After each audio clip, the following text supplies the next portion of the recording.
할렐루야. 오늘도 예배를 사모하여 금요 성령 집회로 나오신 성도님들 주님의 이름으로 환영합니다. 오늘 로마서 8장 12절에서 18절 말씀 함께 봉독하도록 하겠습니다. 하나님 우리에게 주시는 말씀 로마서 8장 12절에서 18절의 말씀입니다. 봉독하겠습니다. 그러므로 형제들아 우리가 빚진 자로 돼 육신에게 져서 육신대로 살 것이 아니니라.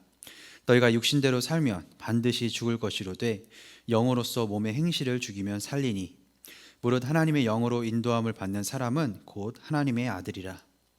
너희는 다시 무서워하는 종의 영을 받지 아니하고 양제의 영을 받았으므로 우리가 아빠 아버지라고 부르짖느니라.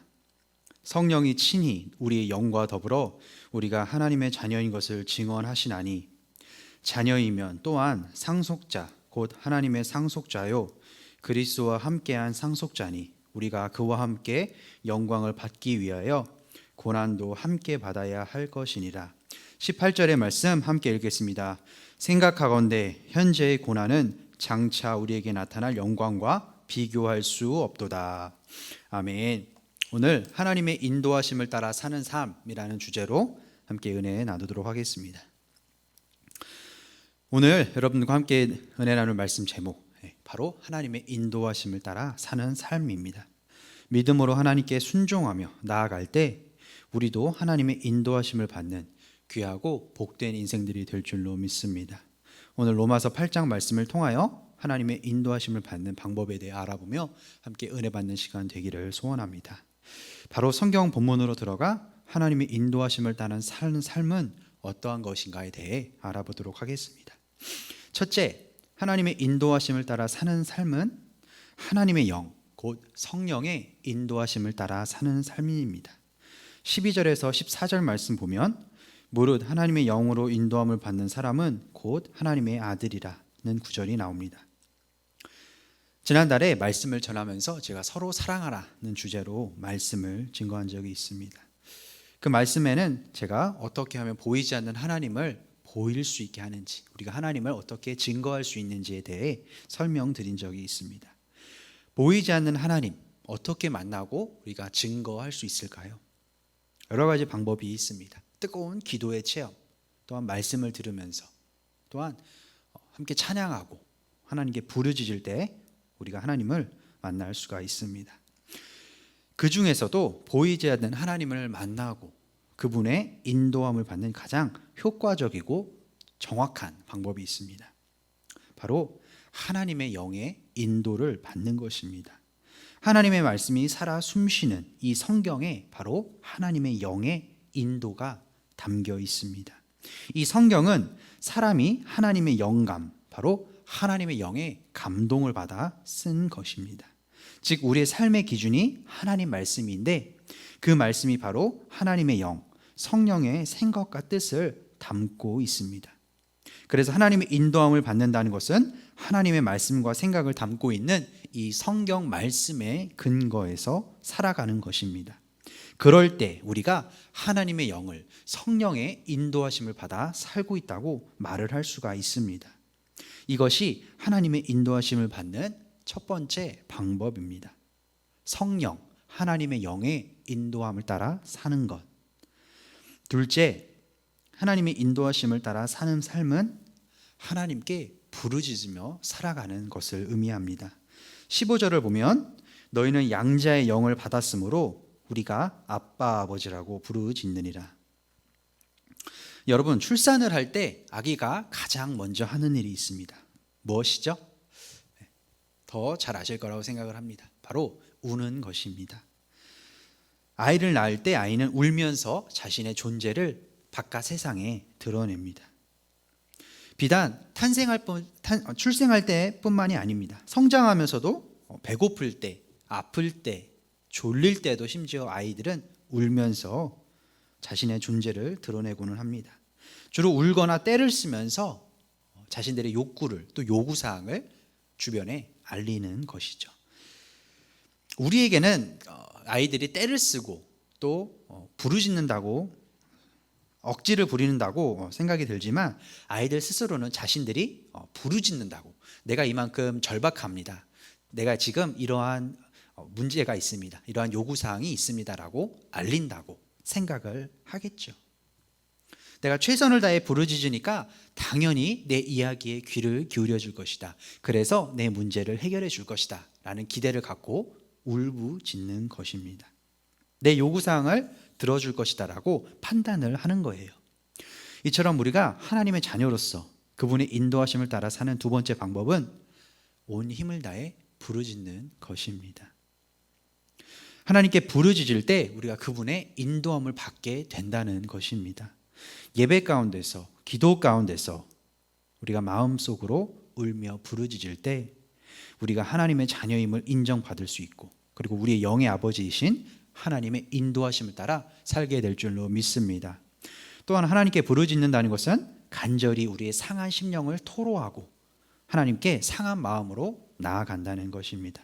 간절히 기도의 자리로 나아간다는 것으로 해석할 수도 있습니다. 그렇다면 기도가 무엇일까요?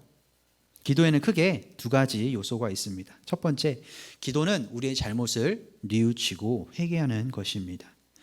하나님께서는 우리의 잘못을 뉘우치고 또 그분께 회개하기를 원하고 계세요. 그래서 우리가 잘못된 행동을 반성하고 하나님께 뉘우치며 하나님 잘못했습니다, 하나님 용서해 주세요 라고 용서를 구하기를 원하세요. 또한 나쁜 생각과 유혹으로부터 하나님 우리를 지켜주세요. 하나님 지금 제 마음 가운데 유혹이 오는 것 같습니다. 하나님 이 유혹을 물리칠 수 있도록 지혜와 명철을 주세요 라고 우리가 하나님께 부르짖을 수도 있는 거예요. 그러면서 하나님께서는 우리의 마음을 지키시고 바른 길로 인도해 주십니다. 두 번째, 기도는 하나님의 음성에 귀 기울이는 것입니다. 하나님께서는 기도하는 우리에게 그분의 마음을, 뜻을 보여주십니다. 우리가 기도할 때 먼저 하나님의 음성에 귀 기울이면 우리를 향한 하나님의 뜻이 무엇인지, 또한 예수님의 제자인 우리가 어떻게 살아야 하는지에 대해 깨닫게 해 주실 것입니다. 그러면 우리는 왜 기도해야 하는가에 관해서도 그 질문에 대해서도 답을 할 수 있습니다. 왜 기도해야 될까요? 바로 우리의 잘못을 뉘우치기 위해, 회개하기 위해. 두 번째로는 하나님의 음성을 듣기 위해 기도해야 합니다. 기도하지 않고는 우리의 죄를 깨달을 수도 없고, 깨닫지 못하니까 회개할 수도 없습니다. 회개하지 않으니까 우리의 죄에 대한 용서를 받을 수도 없습니다. 또한 하나님이 우리에게 들려주시는 목소리를 들을 수가 없습니다. 우리가 하나님께 가장 올바른 방법과 태도로 기도할 수 있도록 우리를 가르쳐 주신 분이 계십니다. 누구일까요? 맞아요. 바로 예수님입니다. 예수님께서 우리가 하나님께 올바르게 기도할 수 있도록 기도를 가르쳐 주셨는데 그것이 바로 주기도문입니다. 주님이 가르쳐 주신 기도문. 주기도문에서 우리는 먼저 하나님의 이름이 높이 들릴 수 있도록 기도해야 합니다. 그래서 우리가 사는 세상이 하나님이 통치하시는 세상이 되도록 기도해야 합니다. 그리고 우리의 필요한 것을 아시는 하나님께 필요한 것을 구하는 기도를 해야 합니다. 마지막으로는 우리의 죄를 회개하며 용서를 구하는 기도를 해야 합니다. 그리고 시험에 들지 않게 해달라는 기도를 해야 합니다. 우리가 이처럼 하나님께 간절히 기도하면 하나님께서는 우리의 기도에 응답해 주십니다. 그리고 우리가 나쁜 생각과 유혹에 빠지지 않도록 우리를 지켜주십니다. 이처럼 기도는 우리의 잘못을 뉘우치고 하나님께 용서를 구하고 또 그분의 목소리를 듣는 것이라고 할 수 있습니다. 기도를 하고 싶은데 기도가 어렵거나 또는 기도가 잘 나오지 않을 때가 있습니다. 그럴 때 가장 좋은 방법은 하나님, 주님이 가르쳐 주신 기도를 하는 것입니다. 그것을 묵상하면서 그것을 다시 한번 우리 마음 가운데 되새기면서 우리가 기도의 자리로 나아갈 수가 있는 것입니다. 마지막으로 하나님의 인도하심을 따라 사는 것은 그분의 형상을 회복하는 것입니다. 우리가 하나님의 형상을 회복하려고 노력할 때 그분의 인도함을 따라 살아간다는 것입니다. 16에서 17절 보면 자녀이면 또한 상속자 곧 하나님의 상속자요 그리스도와 함께한 상속자니 라는 구절이 나옵니다. 육신의 부모를 공경하고 사랑한다고, 특별히 어버이 주일 같은 때는 우리가 더 그 부모님의 은혜를 기리고 감사하는 시간을 갖습니다. 그런데 부모님을 존경한다고 사랑한다고 말을 하는 것도 좋지만 우리의 사랑에 대한 증명은 우리의 사랑을 증명하는 가장 빠른 방법은 부모님 말씀에 순종하는 겁니다. 다시 말해 우리가 부모님을 사랑한다고 존경한다고 말을 하면서 부모님 말씀에 경청하지 아니하고 불순종한다면 우리는 거짓말하는 것입니다. 반대로 우리가 부모님을 사랑하고 또 부모님을 존경한다고 그분을 따르면서 그분 말씀에 순종한다고 한다면 우리는 그분의 자녀라고 당당하게 말을 할 수가 있습니다. 하나님의 인도함을 받고 하나님의 자녀로서 살아가는 것도 마찬가지입니다.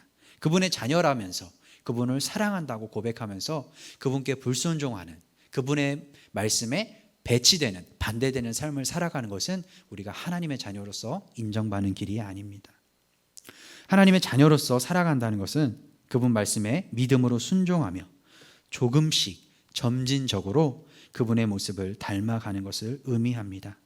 우리가 육신의 부모가 하는 말을 거부하고 부모님의 간섭, 지도, 인도를 받기 싫어한다면 우리는 부모님의 자식이라 말을 할 수가 없습니다. 마찬가지입니다. 우리가 하나님 말씀에 불순종하면서 하나님의 지도와 인도를 받기를 거부한다면 우리 스스로 하나님의 자녀라고 말하기가 어렵다는 것입니다. 이처럼 하나님의 자녀로서 하나님의 인도하심을 따라 살며 그분의 형상을 조금씩이라도 우리 삶 가운데 닮아간다면 그것이야말로 우리가 하나님의 인도함을 받는 그분의 자녀라고 말을 할 수가 있는 것입니다. 많은 목사님들과 설교자들 또 믿음의 선배들이 영적인 성장에 관한 이야기를 합니다. 저도 가끔 그런 생각을 해봅니다. 이 성장의 끝에는 무엇이 있을까? 끊임없이 성장을 이야기하고 성숙할 것을 종용하지만 정말 그 끝에는 무엇이 있을까? 우리가 얻을 것은 무엇일까? 우리가 이루어야 할 목표는 무엇일까라는 생각을 해봅니다. 저는 우리의 영적인 삶의 끝에 바로 그 하나님 형상의 회복이 있다고 믿습니다. 인간은 하나님의 마지막 완성품이자 이 창조의 피날레를 장식하는 하나님의 창조사역의 꽃이었습니다. 창조사역이라는 한편의 영화의 엔딩을 장식하기에 너무나 완벽하고 또 보시기에 좋았던 존재가 인간이었습니다. 그러나 하나님은 머지않아 눈살을 찌푸리실 수밖에 없었습니다. 실망하실 수밖에 없었어요. 하나님이 인간에게 실망하셨던 가장 첫 번째 사건, 바로 아담과 하와의 선악과 사건이었습니다. 보지 말라, 먹지도 말라 하셨던 먹지 말고 또 보지도 말라 하셨던 그 선악과를 먹고 아담과 하와는 마치 자신들이 하나님이 된 것처럼 마냥 교만해지기 시작했습니다. 그 이후로 인간은 철저하고 또 완전하게 부패하고 타락한 존재가 되었습니다. 오늘 말씀의 결론입니다. 우리가 하나님의 형상을 회복하는 것, 그것이 우리의 삶의 최종적이고 온전한 목표가 될 줄로 믿습니다. 우리가 하나님을 닮아 창조된 것처럼 원래 우리 안에 심기워진 그 하나님 형상을 회복해 나가기를 소원합니다. 지금 우리의 모습과 주변을 돌아보면 보시기에 좋았더라는 하나님의 말씀을 하나님이 하신 그 말씀이 후회하실 수밖에 없는 그러한 안타까운 일들이 벌어지고 있습니다. 온갖 시기와 질투, 반목과 증오를 넘어 서로 죽기까지 싫어하고 혐오하는 그러한 모습이 지난 2021년까지 살아온 저와 여러분들의 모습이었을지도 모릅니다. 신년 감사 예배를 드리면서 저와 여러분들은 하나님 앞에서 결단했습니다. 한 해를 시작하는 시점에서 우리가 하나님의 형상을 회복하겠다. 그렇게 함으로써 하나님의 기쁨의 자리에 서 있겠다라는 그 결단 말입니다. 우리를 세상 무엇과도 바꿀 수 없는 소중한 존재로 지으신 그분이 기뻐하시는 자리에 서 있게 되기를 간절히 소망합니다. 이 결단을 2022년 마지막 순간까지 지키게 되기를 소원합니다. 선악과를 먹고 눈이 밝아진 아담과 하와에게 하나님은 가죽옷을 지어 입히셨습니다. 홍수로 심판하신 세상 가운데 혈혈단신 쓸쓸하게 남아있던 노아와 가족들에게 무지개를 보여주셨습니다. 그러면서 구원의 약속을 하셨습니다. 하나님께서는 죄인인 우리에게도 구원의 약속을 하시면서 그 약속에 대한 확증을 보여주셨습니다. 그게 바로 십자가 사건이었습니다. 예수님의 십자가는 홍수와 심판의 두려움에서 사람들을 지켜준 무지개와 같이 죄와 멸망의 길로 향할 수밖에 없는 저와 여러분들을 지켜주시는 하나님의 약속이었습니다. 무지개를 보시고 더 이상 세상을 물로 심판하지 않겠다라는 하나님의 다짐이 예수님의 십자가를 통해 이 땅에서 정확하게 다시 한번 구현됐습니다. 이 십자가, 무지개와 마찬가지로 하나님이 우리에게 해주신 사랑의 약속이자 평화의 약속이었습니다. 무지개를 보시고 세상을 심판하신 것을 하나님은 후회하시고 마음 아파하신 것처럼 십자가를 보며 우리 인간에 대한 사랑을 다시 한번 확증해 주셨습니다. 그리고 우리가 하나님께 나아갈 수 있는 통로를 마련해 주신 겁니다. 더 이상 나는 복음에 대해 몰랐다, 예수님에 대해 알지 못했다라는 변명은 통하지가 않습니다. 십자가를 통해 보여주신 그 하나님의 사랑 만천하에 드러났습니다. 이 십자가의 능력을 믿고 붙드는 것, 그것은 하나님과 맺은 그 약속을 지키는 길이자 우리의 생명을 살리는 길이고 하나님과의 무너진 그 관계를 회복하는 첫 번째 길이라고 할 수가 있습니다. 노아가 살던 시대와 같이 모든 사람이 약속을 파괴하고 하나님과의 관계를 무너뜨려가는 이 시대에 노아와 같이 우리만큼은 십자가에 담긴 약속의 의미를 깨닫게 되기를 소원합니다. 그래서 늘 하나님의 기쁨의 자리에 서 있는 저와 여러분들이 되기를 원합니다. 지금까지 하나님의 인도하심을 따라 사는 삶, 그 방법에 대해 알아보았습니다. 첫 번째는 하나님의 영, 곧 성령의 인도하심을 따라 사는 것입니다. 두 번째, 하나님께 부르짖는 것이고 마지막으로는 하나님의 형상을 회복해 나가는 것. 그게 우리가 하나님의 인도함을 받는다고 할 수 있는 길입니다. 새롭게 시작하는 2022년의 시점에서 하나님의 인도하심을 따라 살며 지금 우리에게 임할 환난을 넘어 그 환난과는 좋게 비교할 수 없는 장차 임할 하나님 나라의 영광을 바라보는 저와 여러분들이 되어지기를 다시 한번 소망합니다. 기도하겠습니다. 하나님 감사합니다. 많은 세상 사람들 가운데서도 우리를 불러주시고 또 하나님의 자녀라 인쳐주셔서 예배의 자리로 나올 수 있게끔 도와주심을 감사합니다. 하나님, 우리가 기쁘고 좋을 때도 그리고 슬프고 어려울 때도 늘 하나님을 찾게 되기를 소원합니다. 노아에게 무지개를 보여주시고 또 수치스러워 부끄러움을 감출 수 없는 아담과 하와에게 가죽옷을 입혀주신 것처럼 우리에게도 구원의 증표로 십자가의 모습을 보여주셨습니다. 예수님의 그 십자가를 따라서 그 보혈의 공로를 의지하여 우리도 하나님 앞에 나아올 수 있게 되었습니다. 감사합니다. 하나님, 언제 어디서든 십자가만 우리가 자랑하고 붙들고 믿음의 자세로 하나님 앞에 순종하게 되기를 소원합니다. 하나님을 모른다, 십자가에 듣지 못했다라는 변명을 하는 것이 아니라 온전히 하나님의 자녀로서 다시 한번 우리가 무릎 꿇고 하나님 앞에 순종할 수 있게 되기를 소원합니다. 그리하여 성도님들 한 분 한 분마다 하나님의 인도하심을 받아 살게 되며 또한 하나님 나라와 의의 기쁨이 되는 그런 5개 모든 우리 성도님들 될 수 있도록 축복하여 주시옵소서. 감사드리며 예수님의 이름으로 기도드립니다. 아멘.